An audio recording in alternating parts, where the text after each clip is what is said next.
Bonjour.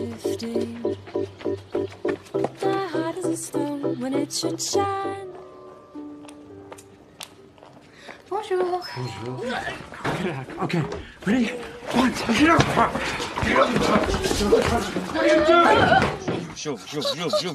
Voilà, je vais essayer de...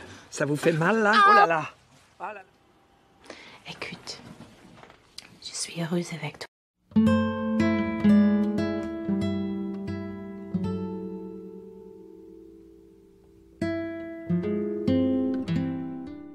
Film berlatar belakang di sebuah kota kecil yang berada di Prancis. Ada seorang pria parubaya sedang sibuk membuat kue yang bernama Martin Joubert.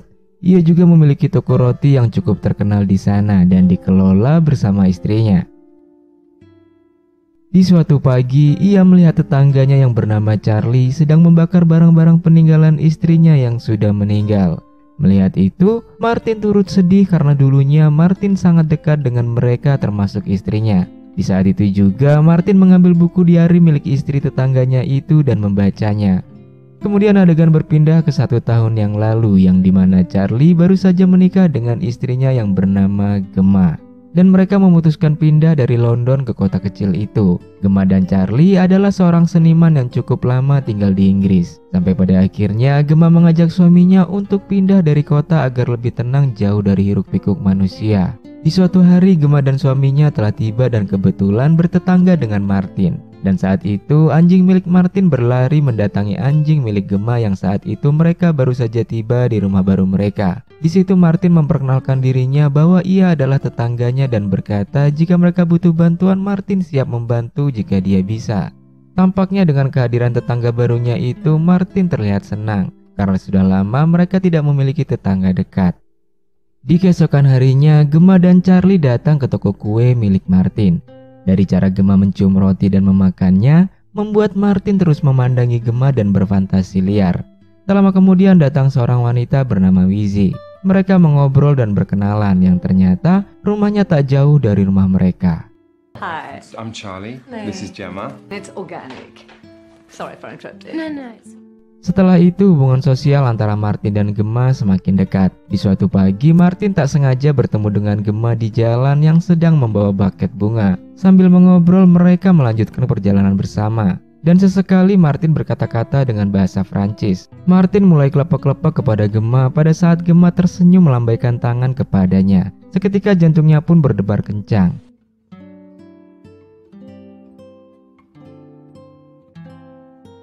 Namun di balik senyum manis Gemma, rupanya tampak ada hal yang mengganggunya. Di malam itu Martin dan istrinya diundang makan-makan dan minum di rumah Gemma. Di situ Martin melihat raut wajah Gemma yang terlihat kurang mood dan seperti memendam masalah. Gemma memang senang tinggal di sana, tapi karena masalah ekonomi membuat dirinya jadi termenung. Terlebih lagi suaminya hanya sebagai tukang pengrajin dan itu pun tidak pasti selalu ada pembelinya. Bahkan pada saat hujan deras, atap rumahnya pun banyak yang bocor.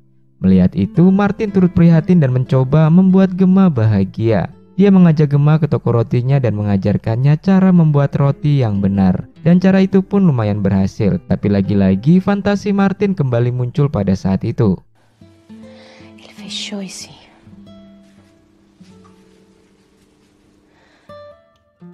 Di suatu hari, Gemma bertemu lagi dengan Wizzy beserta suaminya yang bernama Mark. Mereka sudah cukup tahu dari Charlie kalau Gemma adalah seorang pelukis yang cukup baik.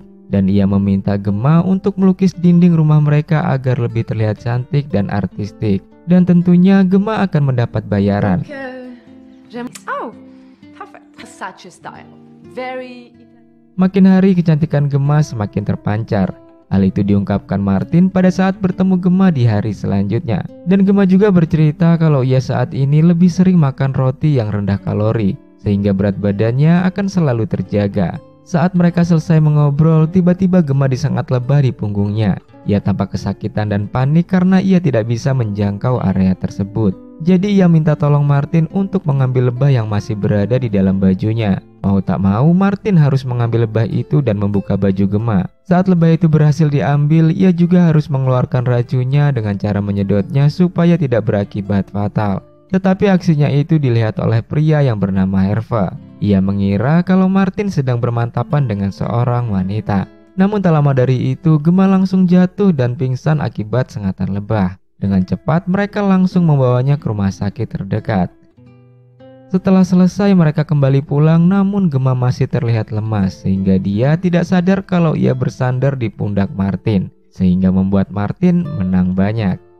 Setelah kejadian itu, kini Gemma mulai beraktivitas kembali.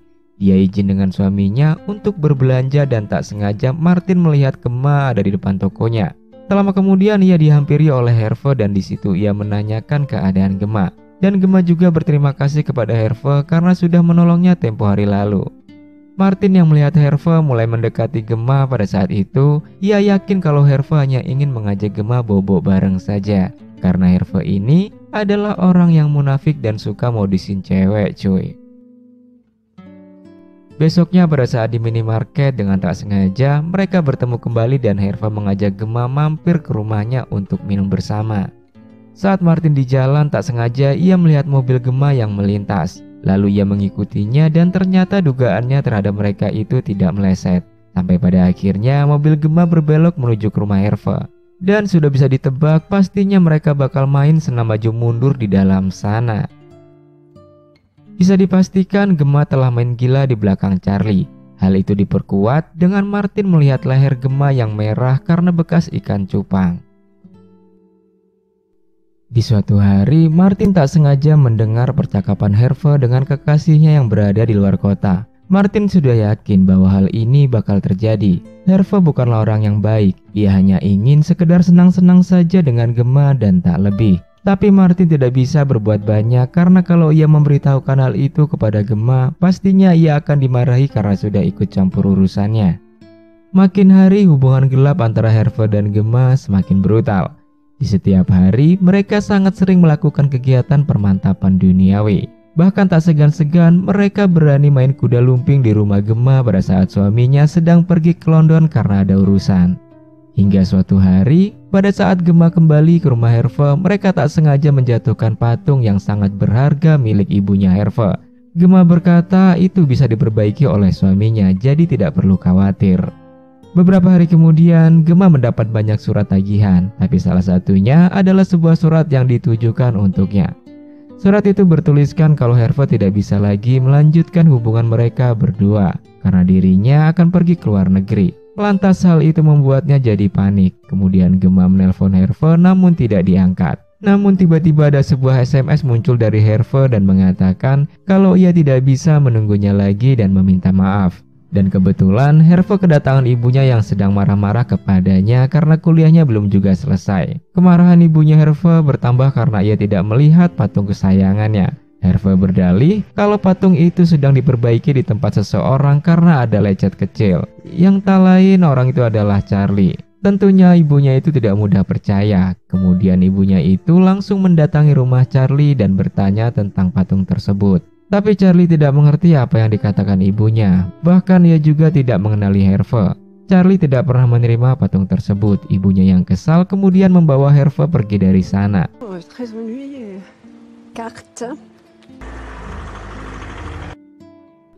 Dan karena kejadian itu, kini Charlie tahu siapa itu Herve. Ternyata adalah orang yang telah berselingkuh dengan istrinya. Charlie yang kesal karena telah dihianati, kemudian ia memutuskan untuk pergi ke London meninggalkan Gemma untuk sementara waktu. Di hari selanjutnya, Gemma kembali ke rumah Wizzy untuk meneruskan pekerjaannya. Tapi di sana, ia bertemu orang yang pernah mengkhianatinya. Orang itu bernama Patrick, mantan pacar Gemma. Dulunya mereka adalah sepasang kekasih, tapi Gemma mendapati Patrick yang sedang berselingkuh dengan wanita lain. Dan kini ia muncul kembali dan meminta maaf berharap ingin balikan. Tapi Gemma tidak bisa melakukan itu karena ia memiliki suami. Dan Gemma juga menelpon suaminya agar kembali pulang ke rumah mereka. Dia juga berkata bahwa sangat merindukannya. I miss you, Charlie. Beberapa hari kemudian, Gemma mengajak Martin untuk mampir ke rumahnya. Di situ Martin melihat barang-barang yang sudah dikemasi oleh Gemma yang sepertinya ingin pindahan. Tapi secara mengejutkan, Martin bersikap emosional seolah tidak setuju Gemma pindah dari sana. Karena sikap Martin, lantas Gemma menyadari suatu hal. Ternyata Martin adalah orang yang menulis surat dan mengirim SMS kepadanya waktu itu, bukan Herve. Martin melakukan itu hanya agar Gemma tidak terjerumus ke lubang yang lebih dalam dan ingin menyelamatkannya. Namun perbuatan Martin membuat Gemma tidak terima dan marah. Dia tidak ingin ada orang yang mencampuri urusan hidupnya. Apalagi Martin hanyalah seorang tetangga biasa. Martin yang merasa bersalah atas perbuatannya itu, lalu ia membuatkan kue spesial dan memberikannya kepada Gemma. Tetapi dari itu, Patrick datang dan membicarakan hal yang sama. Namun Gemma tetap tidak ingin kembali bersamanya. Dan tak lama dari itu, Charlie pulang ke rumah. Tapi baru masuk beberapa menit ke dalam rumah, Charlie keluar lagi dan meminta bantuan kepada Martin. Martin mendapati Gemma yang sudah tak bernyawa di dapur, entah apa yang terjadi. Malamnya tim penyidik datang dan berkata bahwa Gemma meninggal dikarenakan tersedak roti yang dimakannya. Dan Martin merasa kalau itu adalah salahnya. Di sisi lain, Charlie merasa salah karena terlambat datang pulang ke rumah. Namun di sisi lain, Patrick juga merasa bahwa itu juga kesalahannya. Andai saja waktu itu dia bisa memberi pertolongan yang tepat pada Gemma, dia pasti bisa selamat. Akhirnya Martin sampai pada halaman terakhir di hari milik Gemma. Seharusnya Gemma masih bisa mendapatkan kehidupan yang lebih baik dari itu. Dan pada akhirnya, Mamat. Sekian alur cerita film kali ini, semoga kalian dapat terhibur. Terima kasih sudah menonton. Jangan lupa untuk like, share, dan subscribe. Tekan juga gambar lonceng di bawah agar kalian tidak ketinggalan video-video terbaru selanjutnya. Oke, gua Livian sebagai narator, editor, dan lain-lain pamit undur diri. See you on the next video and bye-bye.